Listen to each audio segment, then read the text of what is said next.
Why did the chicken cross the road? To get to the other side. Get it? It's a joke, right? Anti-humor. I remember learning that joke when I was a kid. Maybe it was the first joke that I ever learned. Like, it's the most classic joke. And I remember I was able to figure it out right away. Yeah, it does have just a pointless punchline. That's the whole joke of it, you know?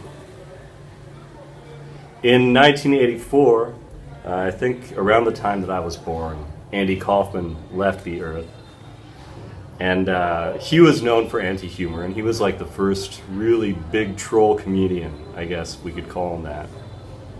But I was doing some research into his life based on, I've been binge watching Nostalgia Critic videos, and the Nostalgia Critic just did a comparison of the life of Andy Kaufman with the film depiction, which itself was like anti-humor. Like, it didn't do its job nearly well enough. And it didn't really channel Andy at all, even though Jim Carrey thought he was channeling Andy. So there's just lots of levels to it. But when I get back to it, I remember hearing sometime recently that the chicken crossing the road joke is actually about suicide. If we think of going to the other side as a metaphor for death, and chicken as a metaphor for a very cowardly person, even though anyone who's ever spent time with real chickens knows that they're hardly cowardly. But the idea is that there is no joke, it's just telling the story of a coward who killed himself. Ha! That's the joke. Why did the chicken cross the road? It gets funnier and funnier when you think about it. And I like this whole idea of anti-humor, and I think that in the end, the really hilarious things are played off with so much subtlety, or it's the most cosmically tragic of all events. Like Woody Allen said that comedy equals tragedy plus time. And I think that's really how it must be, that the most hilarious things are also the most tragic in a way.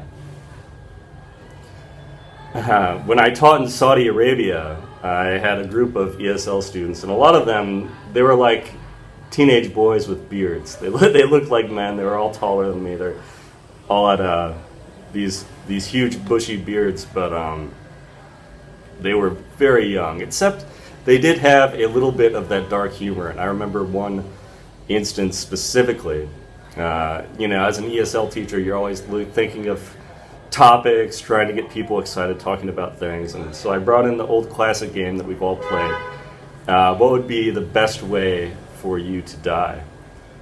And one of my students, I'll never forget this, he answered, jihad. Jihad is the best way. His most straight face. Oh my gosh. Perhaps my favorite memory of Saudi Arabia, even though I didn't spend that much time there. But yeah, I think, even kids get it. Even when I was, 3 or 4 years old, and I learned the chicken crossing the road joke, without knowing about suicide, without knowing all this complex, horrendous information that I've been busy filling my head with, I still understood it as really the way to go. That dark humor is really the answer. I asked myself that question once. What would be the way to die? If I could choose one way to die, how would I go? And I think it would be to die myself laughing. Die myself. Linguistic thing there. I remember this was the first time I used LSD, acid, when I was in college, right? Or graduate school. College. And I had the TV on, and it was playing that King of the Hill episode where the tornado comes through Texas and everybody goes crazy. And I thought I've always thought the show was funny, but something about the drugs kicking in made me laugh really, really hard about it. And then I kept laughing, and then I started choking on my laughter. And I seriously thought that I might die that moment because I was laughing so hard and I wouldn't be able to breathe. And when I thought about the prospect of dying from laughing, I realized that's even funnier. Well, my fit eventually stopped, and I stared off into the walls or something, or whatever I did back then.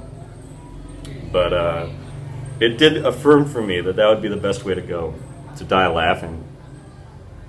You know, I've heard of people dying during orgasms and stuff, or in your sleep. Okay, I mean, there are probably other nice ways to go, but having nearly crossed that threshold, I think the best way to go would be to die laughing. And I hope to reach that point. I hope to find that that level of humor, that level of serenity, where I can totally laugh, and where it would be even threatening to me.